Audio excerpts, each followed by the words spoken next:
And next, Kat, the protagonist, and Neil have to come up with a way of stopping Seder and also preventing the 9 pieces of the algorithm from being buried at Stalsk 12.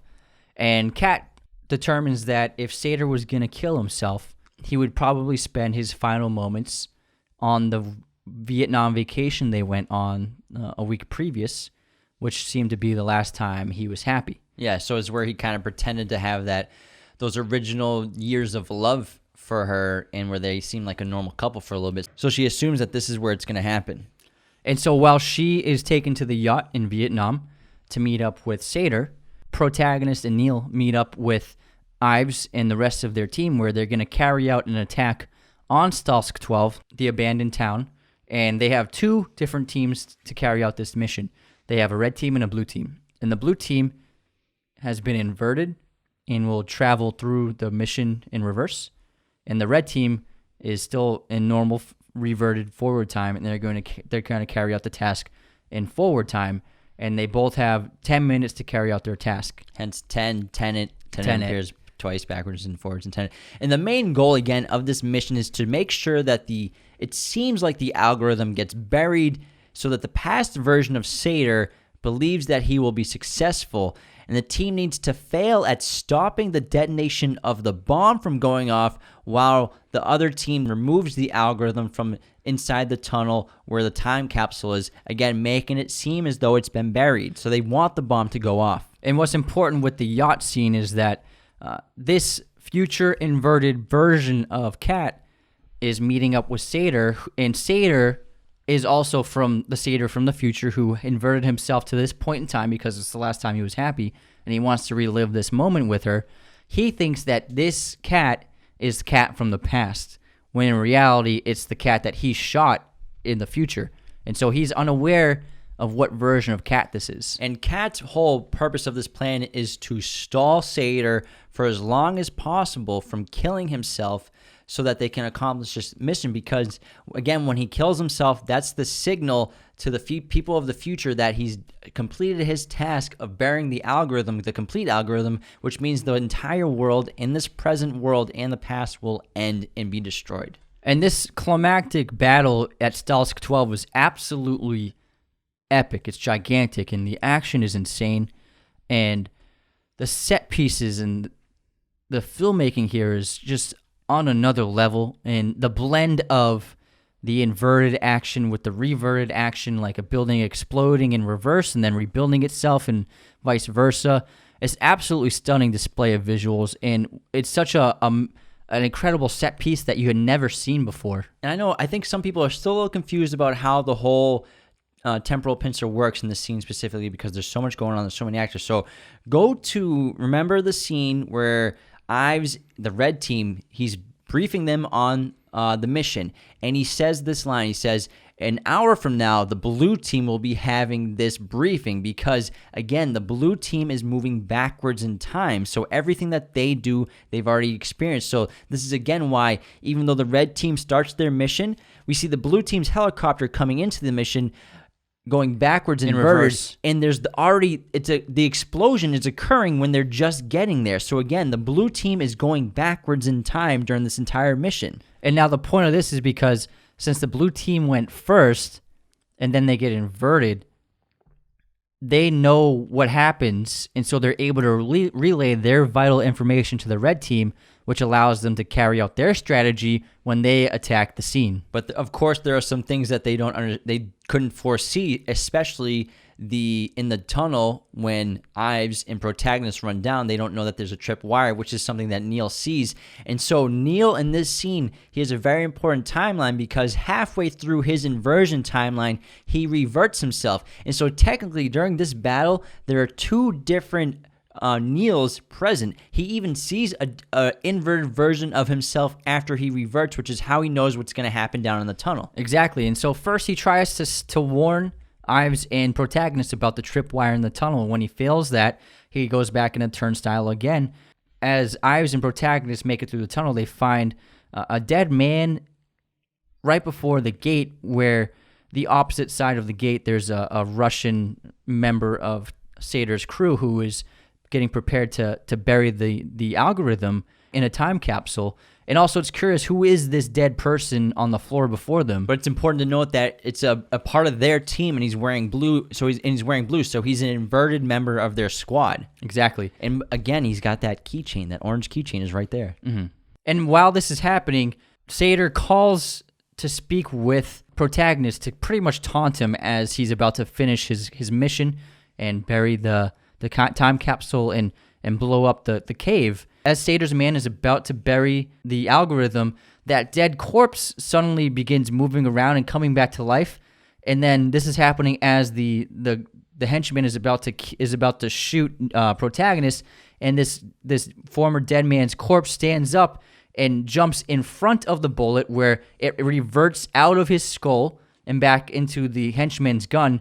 And then now that this person is back to life, inverted, and then Protagonist is able to stop the henchman from burying the device while that former dead man escapes the cave. And also because the lock has been picked for the gate so they can get through the gate. And so this is where they pull down the algorithm, and then fortunately Neil is up top in the truck, and he manages to throw a rope down, and he pulls up Ives and Protagonist with the algorithm. Just as the detonation sets off, so the explosion sets off, burying the cave, just as Sator had intended, but they got the algorithm out of there, and Sator thinks that the algorithm got buried.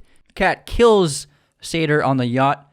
She didn't know that they were successful, but it ended up working out timing-wise. Because she planned to kill him the whole time, which you can tell from pouring the shower water all over the floor, and then the lotion on the floor, and then lotioning up Sator's back. So she intended to kill Sator the entire time, in my perspective. And so she kills Sator and then dives off the ship, which is at the perfect timing for the past version of herself to see her, thinking that it's a woman that Sator's having an affair with. And then what they do is they drag the body, because their plan is to make his body disappear so that the people of the future don't know what happened to him. Exactly. And then after the explosion and the battle is over, Protagonist, Neil, and Ives stand atop the small mountain, and they decide to break up the algorithm and part ways, and Ives decides he's not going to kill everyone that was here, and they'll all make that decision whenever they choose to. Before he leaves, Neil tells Ives that he's going to go with him because Neil has to finish his mission, and we find out that Neil reveals that he has known Protagonist for years, like we mentioned earlier in the podcast, and that Protagonist recruited him. And now the next step in Neil's mission, it's not over yet. He has to pick the lock in the cave before the detonation sets off. And so we find out that they don't show it, but Neil is the one who was shot by that henchman, which saved Protagonist's life. That person was inverted, but it was actually Neil who sacrificed his life to save Protagonist. Protagonist realizes this now, but Neil tells him what's done is done, so he has to go through with this in order to finish the loop, and it's his destiny. And Neil gives the Protagonist his third of the algorithm, entrusting it into him, because Neil reveals to him that he's the one who recruited him. Protagonist recruited Neil, and that they've known each other for years. And so after this emotional scene, it actually almost brings me to tears every time, because, you know, pretty sad. They definitely have this beautiful relationship. And again, it's the end of the road of their relationship for Neil, and it's just the beginning for Protagonist, because what we eventually learn next with his interaction with Priya is that Protagonist is the entire person who created this entire temporal pincer. He's the one who creates TENET. He goes in the future to create TENET. He's the one who inverts back in time. He's the one who recruits Neil as a child, who's Max. So he's the entire architect, basically, of this TENET organization in the future. Ties up loose ends by killing Priya at the end, and he'll set himself in motion to eventually create TENET, like we mentioned before. And it is a phenomenal ending to a fantastic movie. It's so intriguing and mysterious and enthralling and exciting. And again, you've never seen anything like it before. And I know it's confusing at first, but on repeat viewings, and if you look into it a bit, and especially if you listen to this episode, you'll understand it a lot more and appreciate it a lot more. And again, a lot of this is subjective, and you can interpret things how you want. That's the beauty of film. That's how Chris Nolan and a lot of these filmmakers intend it, with their complex and abstract ideas. So you can have your own opinions on if Neil is Max or not, or if a protagonist is this other person. So it's up to you to determine your perspective of the film, but I think we have the same exact perspective of Tenet. Yeah, I love this movie. I thought it was fantastic, especially seeing it in theaters. It was such an experience and an event in itself, and I obviously look forward to every Nolan movie that comes from now on, and this is great. This is a great addition to his filmography.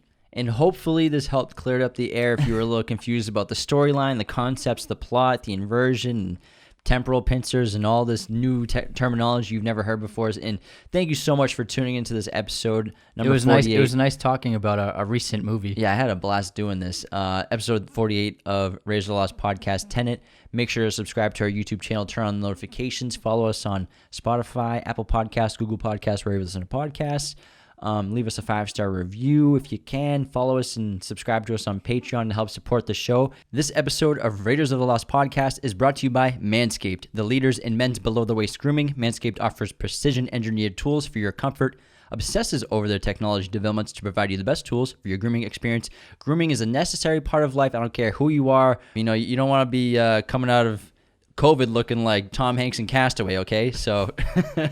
Use coupon code Raiders of the Lost at checkout for 20% off and free shipping from manscaped.com. They've been awesome. They've sent us every single product they have, their performance packages.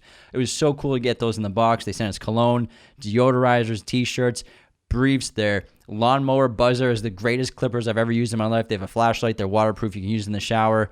Manscaped is a great gift for all the men in your life. Use coupon code Raiders of the Lost at checkout for 20% off and free shipping today. This episode of Raiders of the Lost podcast is sponsored by movieposters.com. Use coupon code Raiders15 to get 15% off your order today. Movieposters.com sent us all these amazing 11x17 posters you see on our walls. These are high quality. They're really affordable, plus the 15% discount. You're making a steal with these. It's the holiday season. What's a better gift to get the movie lover in your life than a movie poster? I mean, if you didn't already have movie posters, I'd probably get you one, but you seem like you have enough. If you're going to get me one from movieposters.com. For sure, because I mean, they're only $10 a pop for those 11x17s, and add that coupon code, it's $8.50 a poster. Easy. So when you're going to shop online, go movieposters.com and use coupon code Raiders15 to get 15% off your order today.